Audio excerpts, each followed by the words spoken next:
After all but 4 decades away, Uganda are back at the Africa Cup of Nations. Idi Amin was in charge of the country and occasionally training sessions when the country last qualified in 1978.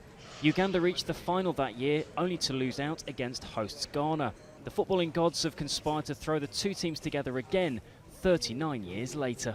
We have watched 19 Africa Cup of Nations since 1978 on television. Now we are there. Coming back is not an easy step, but I believe that we have prepared very well. And while Uganda will end their Cup of Nations exile at the newly built Port Gentil Stadium, East African football does appear to have been left behind by the rest of the continent.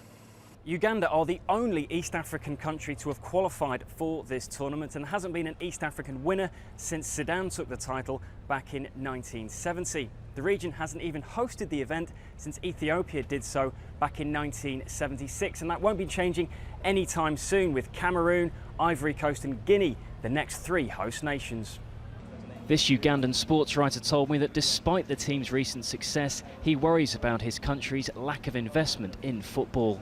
Most of the players that have come through Uganda have been more by accident. We've not really put structures in place to really help players come through. We have academies, so-called academies, that actually can't really operate optimally because the facilities are so bad.